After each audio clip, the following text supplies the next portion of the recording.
¿Perdón? Nariño, Colombia. Ah, de Colombia. ¿Rafael es de otro país? Así es, yo soy de Guatemala. Buenas noches a Ah, todos. ok. Ok, buenas noches. Listo. El resto son de Colombia.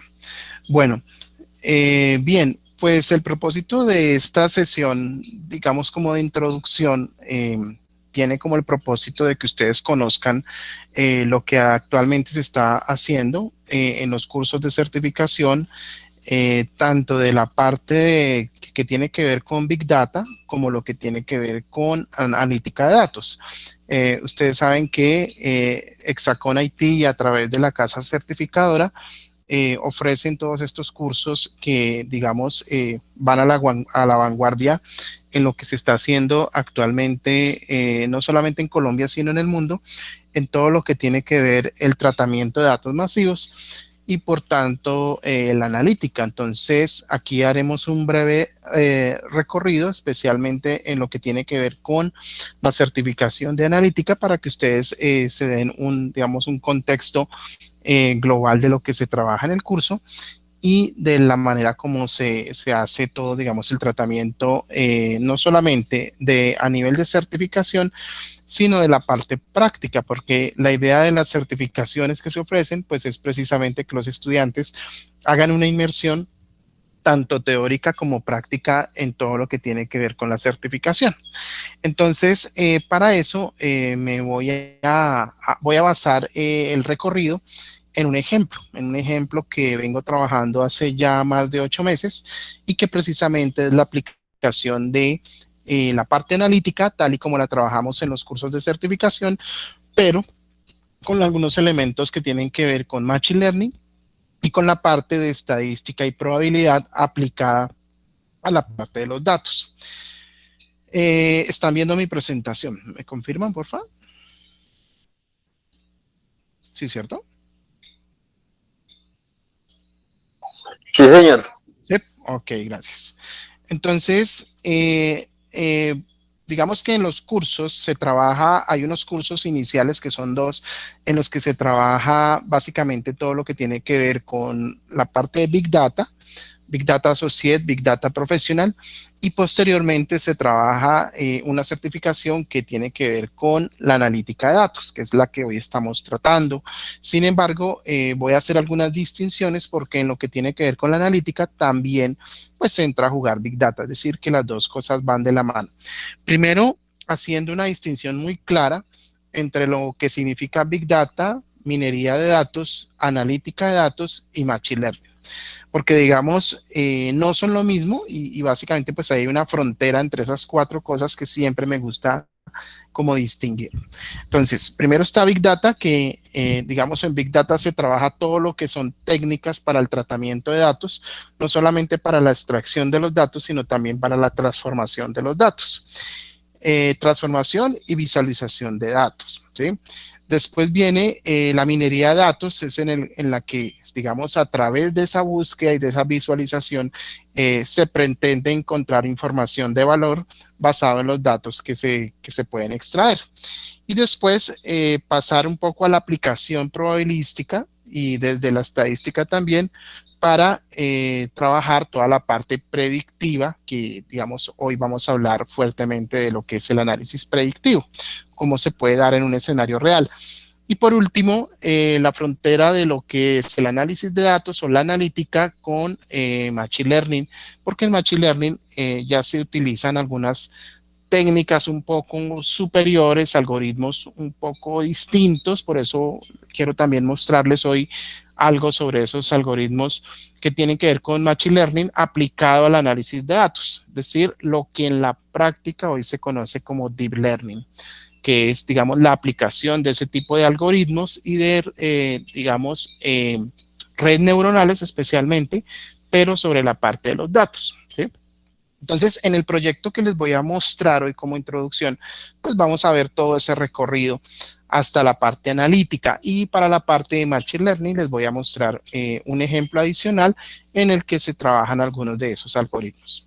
Bien, entonces, para modelarlo, les cuento sobre un proyecto que estoy haciendo que lo que pretende es generar modelos predictivos para las empresas basado en tecnologías Machine Learning. Este es un ejercicio en el que se recolectaron datos de las empresas y de los negocios pequeños a nivel país, porque es un proyecto real que se está haciendo con varias universidades aquí en Colombia y se recolectaron bastantes datos. Entonces les voy a mostrar cómo se aplicó, cómo se hizo en la práctica y qué resultados se generaron al respecto.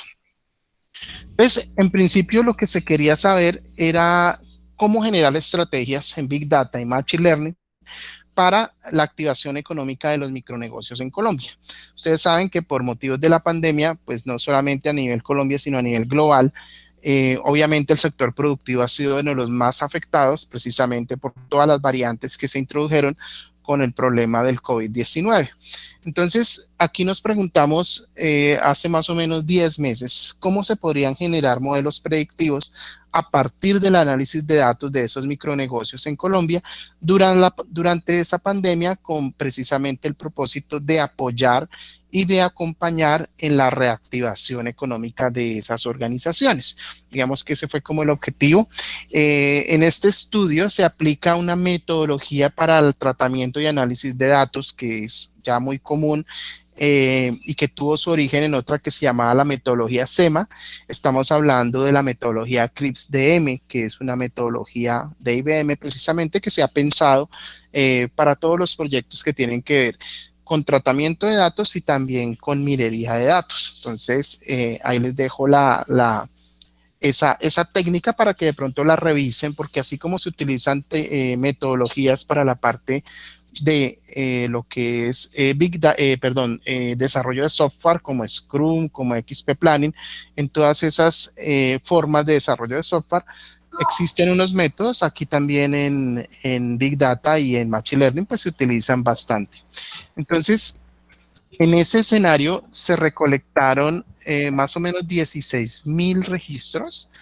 En este caso, se tuvieron 208 columnas porque a cada una de las personas que tienen micronegocios se les hizo una encuesta bastante grande, bastante amplia, en la que se les preguntaba sobre muchas variables que tenían que ver con sus características demográficas, sociales, de formalización, de si eran o no empresas constituidas.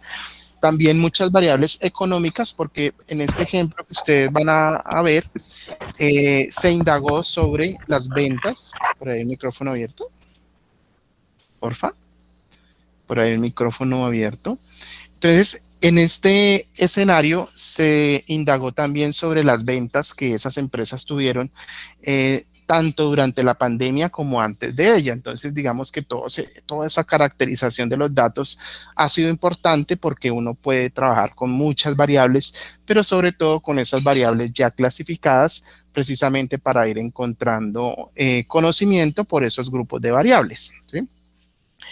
Cuando se hizo este proyecto, y así lo hemos venido trabajando en los cursos de IT Certificate y con Hexacom, se han trabajado tecnologías libres. Yo soy uno de los que particularmente lo trabajo de esa forma porque, digamos, no es lo mismo trabajar con un framework que lo obliga a uno a hacer lo que la licencia le permite o a incurrir en costos. Digamos que esa ha sido como una política de estos cursos y así digamos, lo trabajo, por ejemplo, en la práctica real.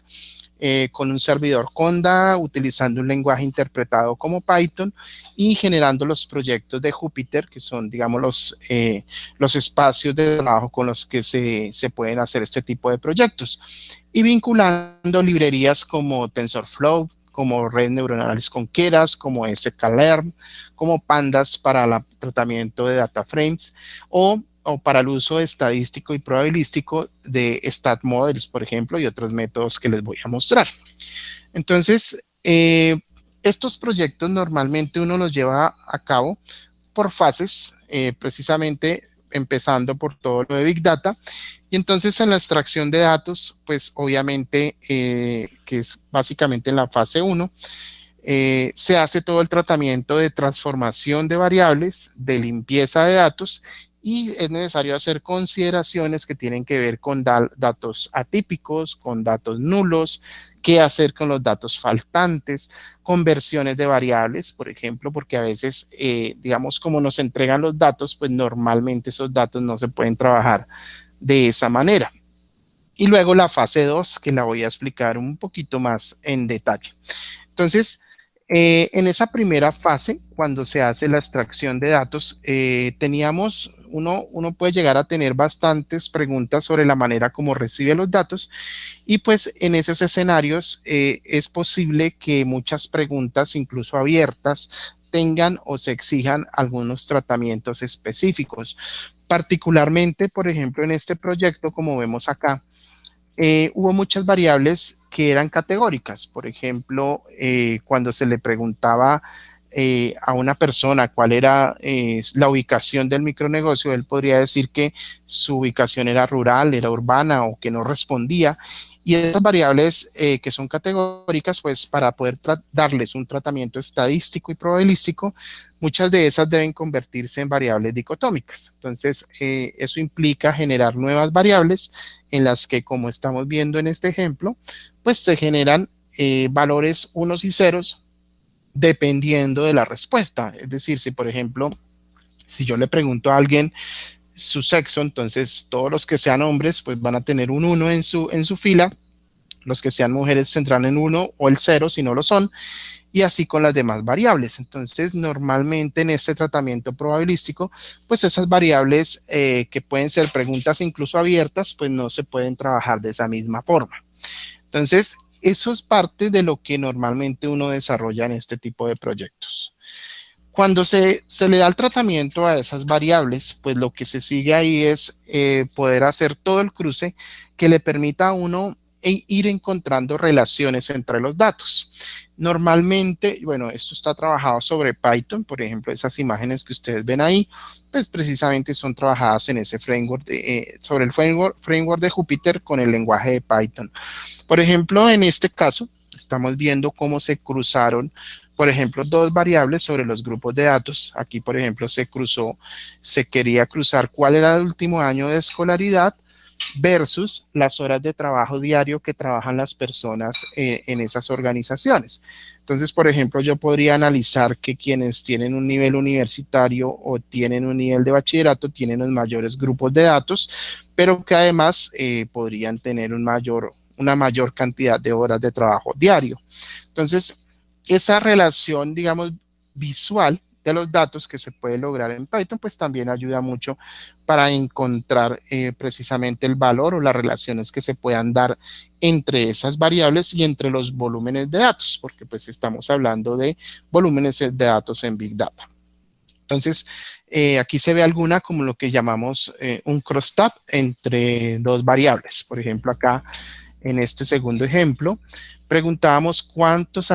se le preguntaba a ellos cuántos clientes atendía diariamente y cómo se relaciona ese dato con el promedio de ventas, por ejemplo, en una semana, bueno, lo que llaman aquí en Colombia una semana buena, que es como los días en los que hay mayor venta en el comercio, quincenas o cuando hay pagos, que es, digamos, cuando más se mueve el comercio. Entonces, uno empieza a relacionar ese conjunto de variables y de acuerdo a eso puede hacer un análisis un poco más, digamos, interesante, más detallado. Bien, cuando se pasa a la siguiente parte en la que nosotros buscamos encontrar un método predictivo, entonces, digamos, ya no es suficiente con la visualización porque hay que darle, digamos, un uso estadístico a estas variables que hemos considerado. Aquí, por ejemplo, vemos un segmento de código en Python en el que se seleccionan unas variables, en este caso de tipo productivo, cuando a las personas se les preguntaba, por ejemplo, que si tenían su registro mercantil, ellos respondían no o sí. Cada una de esas es una variable de tipo 1-0 sobre toda la data, o si tenían de pronto el número de identificación tributaria o tenían, por ejemplo, permisos de la alcaldía o el municipio para trabajar. Entonces, uno, digamos, después de que agrupa esas variables con las cuales la visualización le ha mostrado mejores resultados, pues uno empieza a digamos, a empezar a jugar con esas variables, se empiezan a aplicar métodos. Aquí, por ejemplo, en este caso, para obtener este ranking, se utilizó un método que se llama RFI, que se llama Recursive Feature Eliminator, que es un recurso de iteraciones que me ayuda por iteraciones de datos a encontrar relaciones entre columnas de datos. Entonces, esos métodos le generan, por ejemplo, a uno unos arrays de datos, unos arrays de variables, en las que le dice el array cuáles son las variables más correlacionadas, ¿sí? Por ejemplo, en este ranking que estamos viendo acá, vemos que las columnas, la segunda y la cuarta, por ejemplo, la segunda es, usted tiene registro mercantil, los que dijeron que sí, relacionada con los que tienen el NIT o número de identificación tributaria. Entonces, por ejemplo, las que aparecen aquí como 1 y 1, pues son las variables mucho más correlacionadas, es decir, lo que nos mostraría esa correlación es que quienes tienen el registro mercantil también tienen el registro tributario y son variables que determinan mucho más la venta, porque ese análisis, digamos, de variables se hace también contra otros datos que son los que se quieren analizar. En este caso, se quería analizar, pues, cuál era, digamos, la proyección o predicción de las ventas que se tuvieran tener sobre esos datos. Entonces, esto ayuda bastante para poder encontrar esa relación. Como ustedes ven abajo, se generan conjuntos de datos predictivos. Por ejemplo, en este caso ya se seleccionan dos variables, las más predictivas, y con esas variables de mayor predicción se generan algunos subconjuntos nuevos de datos. Aquí se observa cómo con el código se puede ir haciendo. Pero igual, esas variables, como las que vemos aquí en azul y blanco, pues al final esas variables son, de acuerdo a esa correlación, organizadas, ¿cierto? De mayor y menor correlación. Hay que tener en cuenta que aquí se utilizan diferentes matrices de correlación.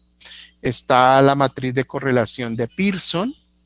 Conozco también la de Kendall y otra, bueno, se me olvida la otra. De Hackernan, bueno, se me olvidó la otra, son tres, pero se pueden utilizar diferentes matrices de correlación que nos ayudan a encontrar esa relación entre los datos. Utilizando librerías como las que utilizamos en el curso, como StatModels, como sklearn o RFE del método que estábamos hablando hace un momento. Entonces, de acuerdo a esa jerarquización que se hace de las variables, se comienza a trabajar un método, como lo hacemos en la parte de analítica. Con los estudiantes hemos hecho en los cursos ejercicios prácticos en los que utilizamos la data y hacemos ese tipo de predicción. Una de las predicciones más útiles, no aplica en todos los casos, pero una de ellas es la regresión lineal. Están las regresiones de tipo lineal y las regresiones también polinomiales. En la regresión lineal, como ustedes están viendo en el ejemplo, este se hizo con el caso que hemos estudiado, se hace primero una gráfica de dispersión de datos y sobre la dispersión se genera una regresión, que es la recta que vemos en azul, que digamos, lo que se busca con esa recta es que se ajuste para la mayoría de los datos, es decir, que se ajuste mucho más a la tendencia o a los grupos de datos según cómo se hayan dispersado dentro de la gráfica. Para entenderlo un poco más, quería mostrarles aquí gráficamente, bueno, matemática y gráficamente cómo funciona un poco la regresión lineal. Entonces, lo que hace la regresión lineal es generar una recta, ¿cierto? Se genera una recta sobre el plano, pero esa recta es evaluada. Como ustedes ven acá hay unos puntos, se toma las distancias que hay de todos los puntos de la data con respecto a la recta. Esas distancias verticales y horizontales son sumadas, ¿sí? Pero además se les aplica una técnica que se llaman los mínimos cuadrados. Entonces lo que se hace es elevar esas distancias para encontrar los cuadrados, como vemos en la parte izquierda de la gráfica, y entonces esos cuadrados que se obtienen son sumados, ¿cierto? Se suman todos los cuadrados y cuando digamos, esa suma sea menor, digamos que podemos decir que la recta se ajusta mucho más a los datos y como regresión, pues la podemos tomar como un modelo, como parte del modelo predictivo. Entonces, aquí vemos cómo se arma la fórmula que, digamos, si habláramos solo de una recta, pues matemáticamente eso sería y igual a mx más b. Pero en este caso, la pendiente de esa recta pues se obtiene por la suma de todas las pendientes con respecto a la línea y todas esas son agrupadas, es decir, son sumadas y el intercepto, digamos, de la regresión pues también se tiene en cuenta para la generación. Entonces, al final, pues, como vemos acá, se genera una sola, ¿cierto? Una sola función y igual a xw, donde ese x hace referencia a todas esas sumas de esas diferencias que se han elevado, por ejemplo, al cuadrado y que se ajusten al modelo. ¿Sí? Entonces, digamos que esa es una aplicación del modelo estadístico y probabilístico sobre los datos reales, es decir, sobre todo el volumen de datos que se ha ingestado. Aquí lo vemos un poquito más en la práctica. Entonces, por ejemplo, la suma de los cuadrados totales, que es, aquí lo llamamos el SST, el SSR, que son la suma de los cuadrados de la regresión, que eran los que estábamos mencionando hace un momento, y el SSD, que es la suma de los cuadrados de las diferencias, es decir, cómo se diferencia el modelo con respecto a la media, ¿no? En este caso, por eso ustedes ven la línea verde, que es la media de los datos, entonces se busca cuál es la diferencia entre todos los datos con respecto a la media.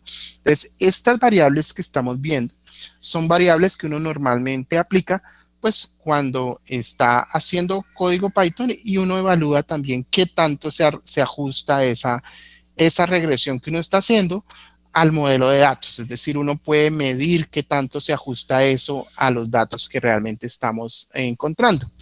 Entonces, hay una medida estadística que se llama el R cuadrado. Esa medida estadística me dice efectivamente si esa línea se ajusta o no se ajusta para la mayoría de los datos. Ese R cuadrado, por ejemplo, da en dimensiones de 0 a 1, ¿sí? Y se le conoce también como coeficiente de determinación o coeficiente de determinación múltiple cuando no se hace una regresión lineal, sino que se hace una regresión de grado 2, por ejemplo, de grado 3. A veces se hacen de mayor grado, hasta de grado 9, 12, ¿no? Entonces, esa medida estadística, hay otras. Está el p-valor, que también tiene unos rangos de datos. Hay otro que se llama el F estadístico, que también se utiliza para poder determinar qué tan confiable es el modelo, y pues siempre son medibles. Entonces, esa variación total del modelo con respecto a los datos, pues siempre se puede determinar para saber si ese fue o no el mejor modelo. Por ejemplo, en este ejercicio que se hizo, se pudo llegar a un R cuadrado hasta de 0.89 cuando se utilizaron las dos variables más predictivas. Entonces, a veces la regresión lineal es suficiente para poder encontrar un buen valor cuando los datos se ajustan mucho a esa regresión lineal, pero puede suceder que los datos realmente no se ajusten mucho a esa recta y sea necesario hacer una regresión de mayor grado. Entonces, por ejemplo, en este ejercicio, la mejor regresión se hizo pues de grado 9 y uno con una sola función pues hace todo el modelo. Aquí en este caso, al final se generó la predicción. Entonces, para la predicción se tomó el valor de los interceptos multiplicado por cada una de las variables, teniendo en cuenta pues que cada variable es realmente un dato de la fila, ¿sí? Entonces, las variables más predictivas fueron las que se tuvieron en cuenta en este estudio. Por ejemplo, se tuvo en cuenta que como había una fuerte relación entre los que tenían el registro mercantil, los que eran de género hombre, por ejemplo, es una variable más predictiva. Entonces, lo que nos muestra el estudio es que de pronto en este grupo de datos que se seleccionaron, los hombres, digamos, tendrían una mayor tendencia hacia la formalización de su negocio.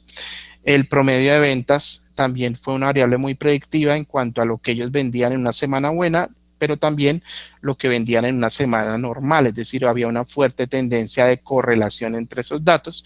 Entonces, teniendo en cuenta, digamos, la fórmula que se obtiene, pues se genera un nuevo conjunto de datos como el que estamos viendo acá. Entonces yo particularmente podría a cada persona que tiene un micronegocio, que son cada una de esas filas, darle un valor de predicción para sus ventas una vez termine la pandemia. Entonces, este ejercicio, digamos, lo aprendemos a hacer en los cursos. Uno podría utilizar datos históricos. Por ejemplo, yo puedo tomar 4 variables y que cada variable sea las ventas de un trimestre o la producción o los costos de una empresa. Y con esos datos, esas variables históricas, poder hacer una predicción futura sobre un próximo trimestre. Además, ese tipo de datos, por ejemplo, son mucho más homogéneos y es mucho más fácil hacer este ejercicio, ¿no? Entonces, eso hace parte de la técnica. Cuando se generan estos modelos predictivos, es muy útil hacer también visualizaciones de datos, ¿no? Entonces, en esta visualización que ustedes están viendo, se visualizaron los datos, cómo quedaban en un promedio de ventas en una semana normal y cómo quedaban en la predicción, que es la que se ve a la derecha. Evidentemente, estos se llaman box plots, que los aprendemos a hacer también en el curso de Big Data.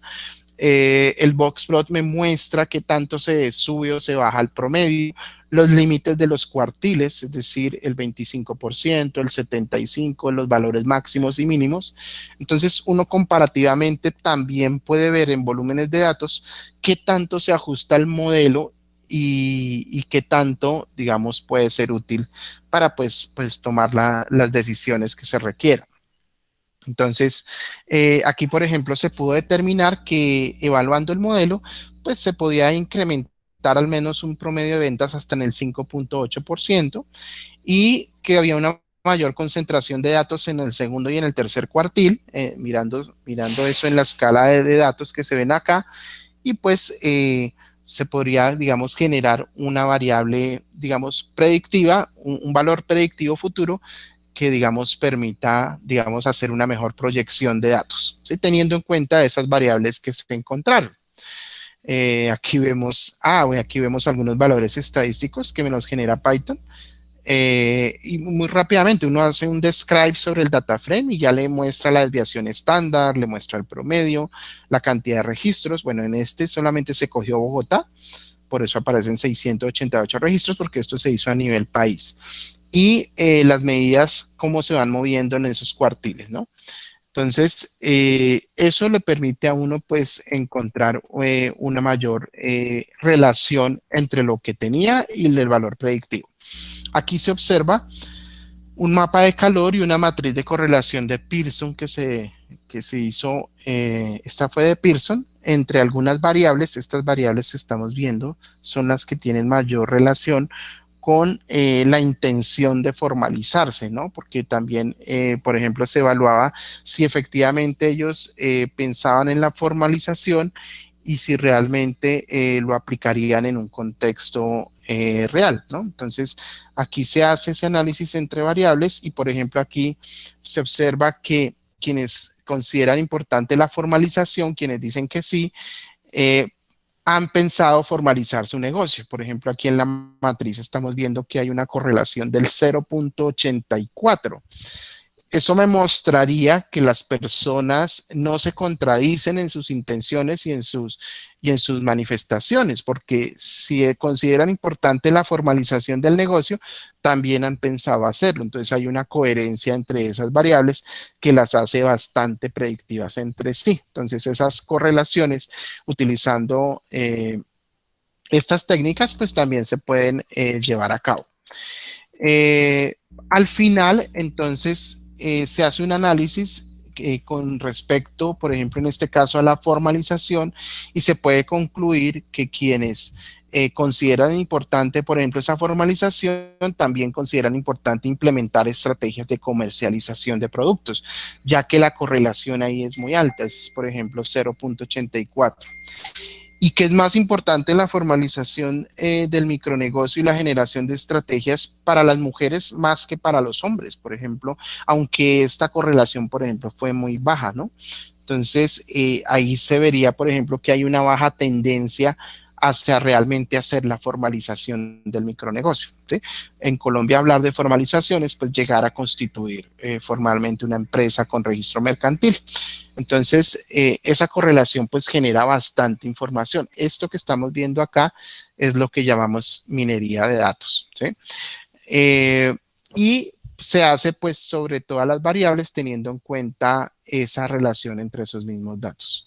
En este caso, por ejemplo, al final se concluyó que para el caso de Bogotá en el modelo predictivo es más recomendable incluir variables de las ventas que no son obtenidas durante la pandemia, es decir, que las variables antes de pandemia fueron mejor correlacionadas y podrían, digamos, mejorar el modelo predictivo en el caso de Bogotá. ¿Sí? Y cuando se agregan variables obtenidas al inicio de este estudio, tanto del registro mercantil y como el género, digamos, el modelo mejora también, porque en la medida que uno va agregando variables al modelo, uno puede ir determinando si el modelo mejora o no mejora con respecto a los datos que se van obteniendo. Por ejemplo, para el caso del modelo nacional, decimos que sí mejora cuando se aplica en la data nacional y se hace una regresión lineal o polinomial. Entonces, en este caso, la regresión polinomial nos mostró que el modelo era altamente predictivo, al menos para el 77.8% de los datos. Entonces, esa medida del error también le dice a uno qué tan bueno o qué no tan bueno puede llegar a ser el modelo. Entonces, deben coincidir las dos cosas. Que la medida del error sea baja, es decir, si aquí fue 77.8, quiere decir que el error fue del 22.2, la medida del error, y también el R cuadrado del que hablábamos hace un rato, que sea muy alto, ¿no? Entonces, el error estadístico debe ser mínimo con respecto a la desviación de la media, y el R cuadrado, por el contrario, debe ser muy alto para que el modelo sea óptimo, ¿no? Y por ejemplo, en este caso, cuando se trabajó sobre la data nacional, se obtuvo un R cuadrado del 0.81, que de 0 a 1 pues es bastante alto y no era necesario hacer una regresión polinómica. En el caso de Bogotá sí fue necesario hacerla hasta de grado 9, como se estaba viendo hace un momento, ¿sí? Digamos, también el hecho de tener volúmenes de datos distintos puede ayudar o no al modelo que se esté trabajando. Aquí les comparto algunas referencias que se han utilizado para este estudio, tanto de la metodología CRIPS como lo que hemos venido haciendo. Bien, quería mostrarles entonces paso a paso cómo se trabaja en este proyecto, estos tipos de proyectos.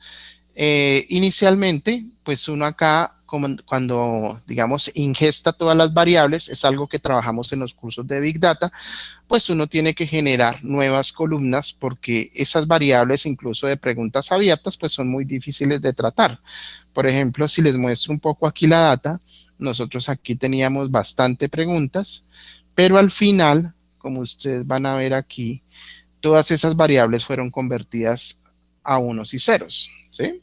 Para poderle dar ese tratamiento estadístico, porque pues con datos categóricos no se puede hacer ese tratamiento, excepto pues para los datos numéricos. Cuando, por ejemplo, yo pregunto un valor, pues ese valor sí le puedo dar un tratamiento numérico puramente, pero también debo saber qué hago con los datos, por ejemplo, que me faltan o que no es, sí, que de pronto sean nulos o vacíos, también hay que mirar qué se hace con esos datos. Entonces, en esa primera parte, uno tiene que hacer todo ese trabajo. Normalmente, por ejemplo, en Python yo termino haciendo funciones que le ayudan a uno a generar esas conversiones. Venga, miramos, por acá tengo algunas. Por acá. Aquí, por ejemplo, tenemos, aquí en esto era un lío porque resulta que, por ejemplo, las personas les preguntaban que cuáles redes sociales utilizaban, ¿sí?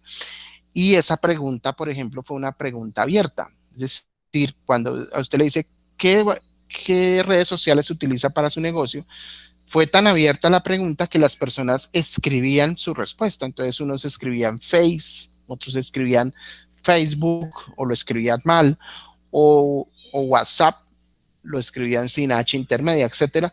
Entonces, poderle dar un tratamiento a esos datos es bastante complejo. Entonces, normalmente a uno le toca hacer lo que se llaman técnicas de MapReduce que le ayudan precisamente a hacer esas equivalencias y a poderlas agrupar en una sola categoría. Entonces, por ejemplo, acá, cuando yo creo como un diccionario de datos, le digo que cualquier TW es Twitter, que IN significa Instagram, o que, por ejemplo, si las personas escribían FAC, era Facebook o Face, ¿no? Entonces, digamos, todo ese tratamiento y esa relación de lo que yo encuentro, tengo que, aquí se hace un match de variables con el que se hace ese análisis. Entonces, digamos, esa es una de las técnicas, mapear y reducir variables, ¿no? Para finalmente dejar eso como una sola categoría. Entonces, al final, por ejemplo, aquí se genera la gráfica y la gráfica sí me muestra que efectivamente todo ese análisis de conversiones se clasificó en grupos y esos grupos se dispersaron en una gráfica para entender realmente quiénes, qué redes sociales utilizaban. Entonces, eso se llama también indexación de variables. Después de eso, viene la visualización. Entonces, en la visualización, pues, es obviamente necesario hablar de toda esa buena relación que yo voy haciendo de los datos. Aquí hay un ejercicio práctico de los que hacemos en Big Data, en el que yo escalo las variables. Muchas veces esas variables son escaladas a logaritmos, porque como tenemos volúmenes de datos, pues la idea es poder, digamos, establecer una equivalencia o una relación, digamos, en un mismo contexto de datos, porque puedo tener muchos volúmenes de datos versus muy pocos. Entonces esas escalas logarítmicas también son muy útiles en la visualización de los datos. Aquí están los boxplot, por ejemplo, que les mostraba ahorita, también se utilizan bastante. En el caso de la predicción, entonces aquí vemos cómo se aplica, por ejemplo, la regresión lineal, se calculan los coeficientes, se determinan esas variables y se puede evaluar siempre el R cuadrado, que me dice qué tanto se ajustan o no esas variables sobre los datos, ¿no? Entonces, a veces uno empieza por ensayo y error y termina encontrando muy buenas relaciones entre los datos que uno va tabulando. Aquí, por ejemplo, se ve la aplicación de la regresión lineal que se hizo sobre los datos. Aquí fue donde se llegó al 0.81, cuando el R cuadrado se encontró bastante predictivo para los datos que se estaban analizando. Entonces, siempre es importante poder evaluar y poder utilizar esas librerías que le ayudan a uno a encontrar fácilmente esa relación. Por ejemplo, aquí cuando yo le digo Polynomial Features Degree 2, le estoy diciendo que se haga una regresión polinomial de grado 2, pero también la puedo hacer de varios grados, como veíamos ahorita. Bueno, aquí se hizo solamente de grado 2. Digamos, eso es parte del ejercicio que uno va trabajando con los estudiantes y que le ayuda a uno a encontrar ese tipo de modelos. Aquí, por ejemplo, ya se obtuvo el modelo en el que se utilizó solamente dos variables para entender cómo se podría comportar el modelo. Aquí se ya hizo una regresión polinomial, porque en este escenario la regresión lineal, como vemos con los datos, pues no era suficiente, ¿sí? Entonces, digamos, los datos no se representaban propiamente por una regresión lineal, ¿sí? Entonces acá se utilizó una función, sencillamente se hizo una función hasta de grado 9, se hizo inicialmente hasta de grado 12, pero pues uno le dice en el rango de cuánto es la función para ir encontrando ese R cuadrado que, digamos, sea mayormente representativo para los datos que se están analizando, ¿sí? Y también los interceptos de la regresión que se tienen en cuenta según el grado que sea. Entonces, aquí siempre se está generando el modelo y esos datos son comparados también sobre los datos que se tienen y los datos que se están prediciendo al final. Y pues siempre utilizando tanto librerías como métodos, digamos, free, libres, ¿no? Totalmente libres. Eso en cuanto uno llega a los modelos lineales y probabilísticos, que era esa frontera que yo les decía de la analítica, y cuando entramos en Machine Learning. Cuando ya entramos a Machine Learning, es decir, al Deep Learning aplicado en los datos, pues ya se utilizan otras cosas. Aquí en este ejemplo que les voy a mostrar, yo ya utilizo, este es un modelo de predicción del dólar que he venido trabajando desde el año pasado. Aquí, por ejemplo, yo cojo la data desde el 2 de diciembre del 91 de cómo ha estado la tasa de cambio de la moneda en Colombia y, digamos, cogiendo todos los datos actualizados. Es una data bastante grande. Lo hice hasta junio del 20. Bueno, este día no he trabajado en el modelo, ya lo generé inicialmente, pero esto cuando ya entramos a Machine Learning, pues ahí se trabaja ya algoritmos de tipo de entrenamiento de datos. Si entra uno al terreno de lo que es el entrenamiento y el testing de datos. Entonces ya cuando uno trabaja el algoritmo de la predicción, empieza a invocar esas librerías como TensorFlow, por ejemplo, que me permite, se le llama algoritmo del tensor, que utiliza una red neuronal que se llama Keras, ¿cierto? Y con esas redes neuronales ya utilizo unos datos de entrenamiento y unos datos de testeo. Entonces uno, por ejemplo, coge los datos que se obtienen desde una URL y se cruzan contra los datos de entrenamiento, que en este caso son esos que les estaba mostrando, y se utilizan algunos métodos adicionales. Por ejemplo, aquí estos se llaman algoritmos optimizadores. Este Adams Optimizer es uno de esos que nos permiten hacer un buen testeo y un buen entrenamiento precisamente de esos datos para poder generar la predicción. Entonces, por ejemplo, aquí yo estaba generando primero la data, la gráfica histórica del volumen de cambio de la moneda y posteriormente los valores predictivos, ¿no? Entonces, aquí, por ejemplo, lo trabajé para 4 días y fue un algoritmo altamente predictivo que me puede decir en cuánto puede estar esa tasa de cambio, pues en condiciones, digamos, normales, ¿sí? Cuando se utiliza ya Machine Learning, entonces, por ejemplo, en este que se trabaja acá, se utilizan bancos de datos, en este caso imágenes, para, por ejemplo, clasificar. Esta es una práctica que hemos hecho también. Aquí se clasificaron más o menos 2.000 imágenes, banco de 130.000, ¿sí? Y ese testeo, digamos, también se hace sobre las imágenes y el redimensionamiento de las imágenes también, porque pues digamos, pueden ser muy distintas. Este se hizo con señales de tránsito. El escalamiento, por ejemplo, aquí todas se reducen a 30 por 30 píxeles, se reducen a escalas de grises y se hace el análisis de formas, digamos, en esas imágenes para poderlas clasificar. Entonces aquí al final se evalúa, digamos, por repeticiones.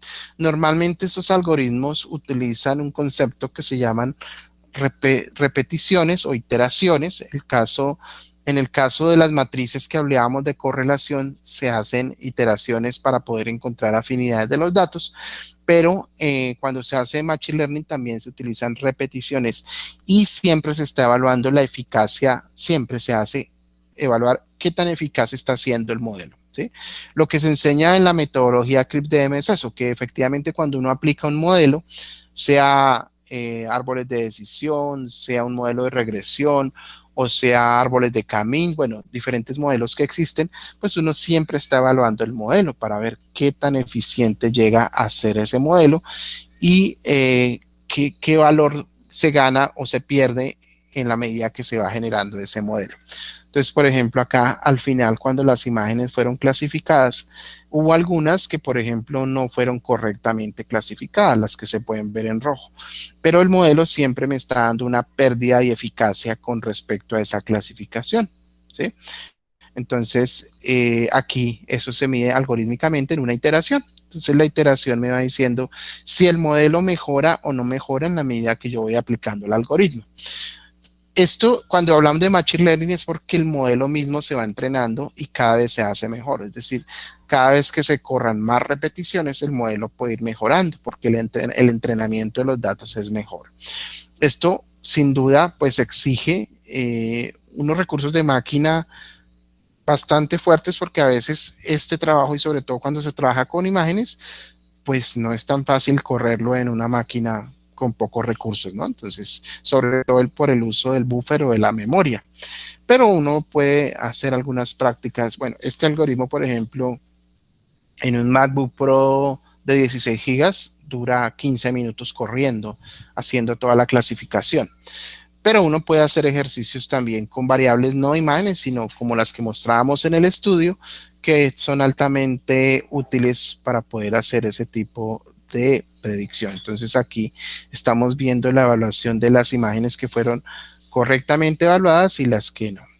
Bueno, entonces ese es, digamos, un paneo muy breve sobre lo que hemos venido trabajando no solamente en el curso, sino en los bootcamps que se hacen con Hexacom para digamos, el entrenamiento que se hace para los exámenes de certificación, porque pues la idea también es no solamente que ustedes pasen un examen teórico, sino que también utilicen y aprendan a llevar a cabo todos estos procesos. Bien, 10 minuticos de preguntas por si, digamos, hay inquietudes sobre, yo sé que ha sido muy rápido, pero de pronto puedo eh, resolver algunas inquietudes así muy puntuales, ya que ahora ya hablé tanto, ahora ustedes. Nelson,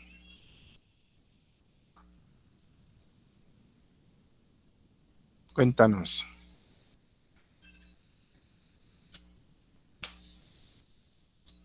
¿Sí? Tatiana o Darwin. Darwin.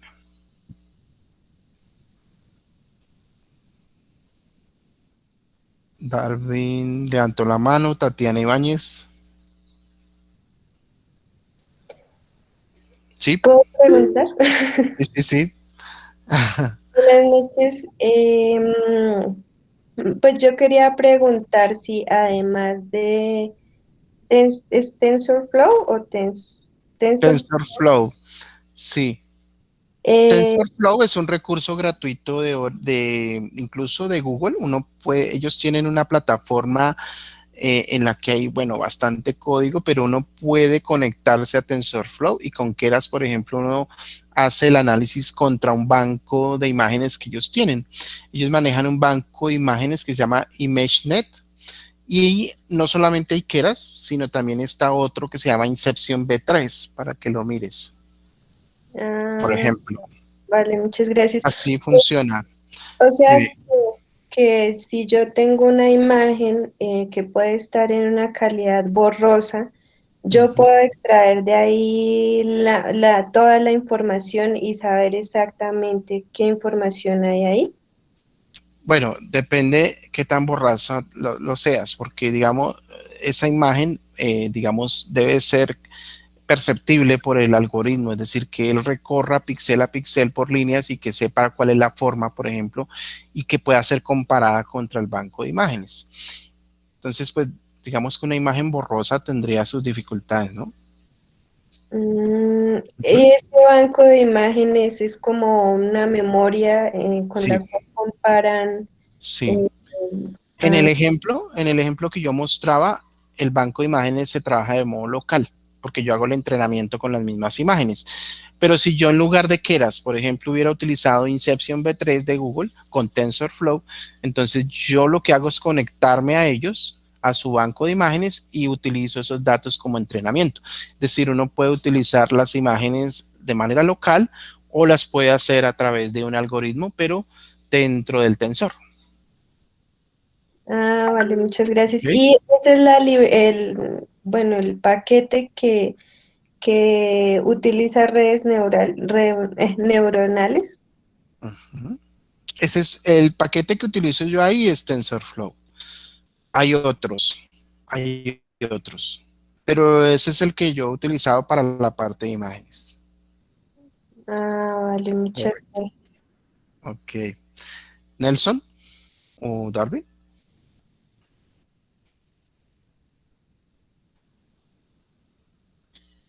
digan.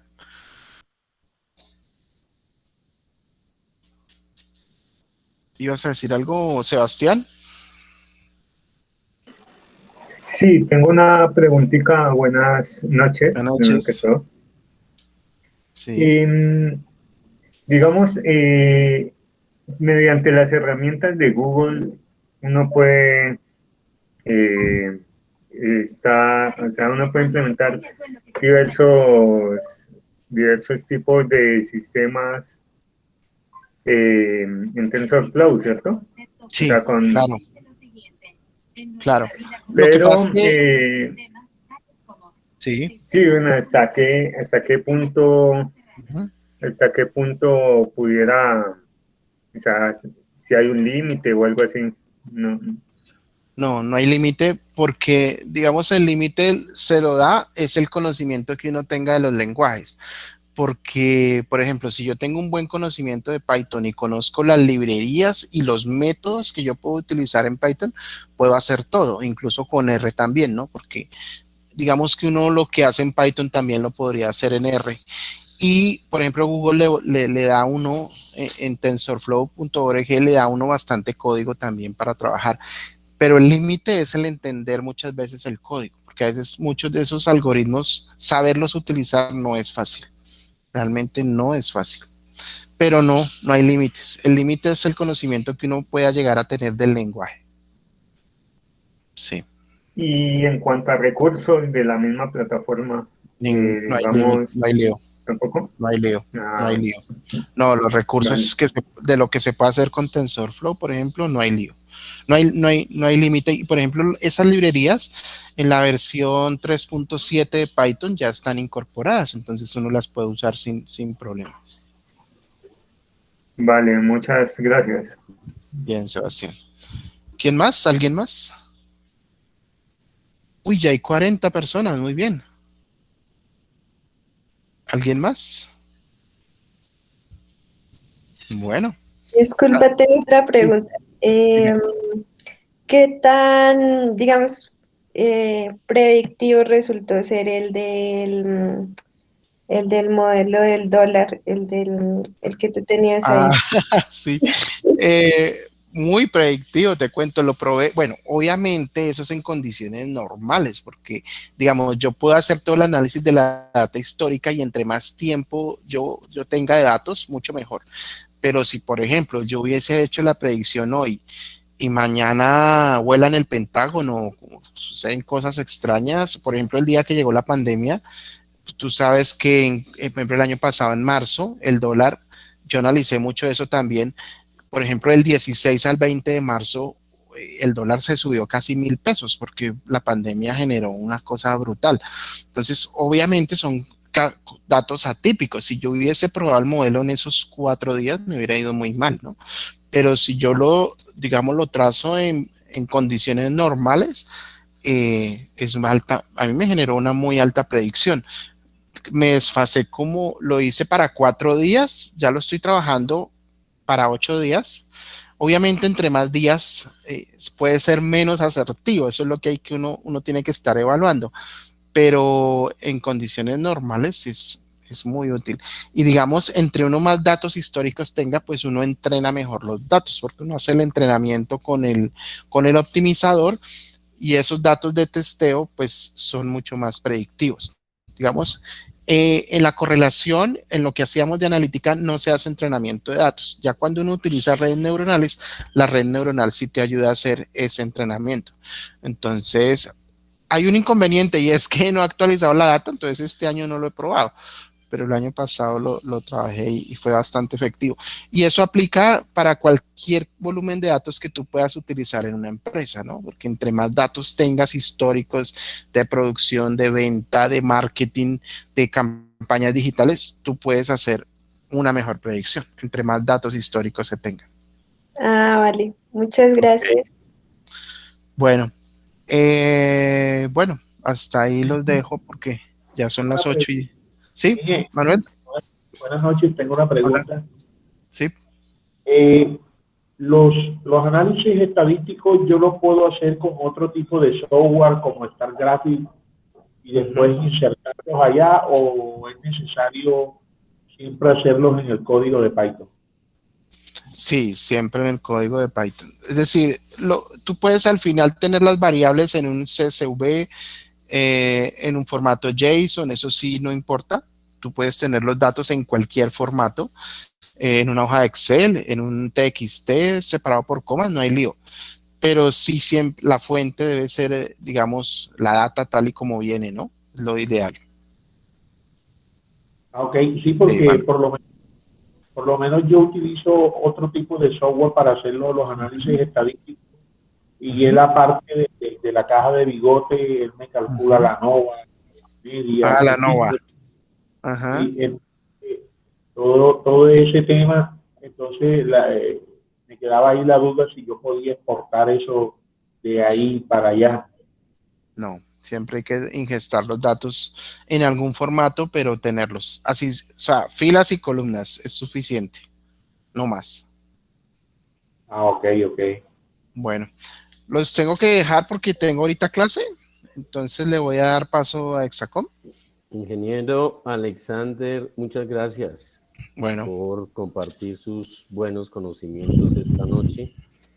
Eh, por acá le escribieron una última pregunta ahí como bueno, rápido en 10 segundos. Félix bueno. Antonio dice, buenas noches, ¿cuál porcentaje de datos de entrenamiento usó, me imagino, de los datos disponibles para que el modelo no esté sobreajustado? Ujú.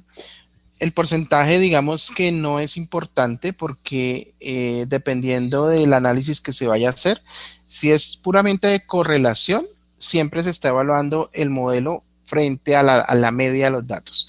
Si se va a hacer un análisis más, digamos, de redes neuronales, mucho más predictivo, el porcentaje de datos es el tiempo, digamos, entre más datos históricos yo tenga o volumen de datos comparados con alguna relación de tiempo, esos variables sí son mucho más útiles, pero en términos de tiempo. Por Excelente. eso no hay un porcentaje. Bueno, muchas Ok, gracias. Espero que haya quedado respondida la pregunta de Félix Antonio. Inge, ya sabes, gracias. por acá nos Bueno, dice Félix que gracias. Aquí bueno, eres bienvenido siempre, cada que nos quieras gracias. acompañar. Un abrazo Ok, gigante para ti, gracias a todos. una feliz noche. Y bueno, bienvenidos todos, mucho gusto. John Vélez, manager de entrenamiento y consultoría de Exacomité. Para las personas que estén interesados en alcanzar las certificaciones internacionales en Machine Learning, que la estamos promocionando, y otorgándole los beneficios con becas, becas de entrenamiento que cubre el 100% del costo del curso. Voy a compartirles mi pantalla, una presentación, yo creo que máximo 20 minutos, te las voy a mostrar para todos aquellos que quieran aprovechar el beneficio de alcanzar las certificaciones, ¿de acuerdo? Entonces, de momento voy a parar la grabación para que no nos quede tan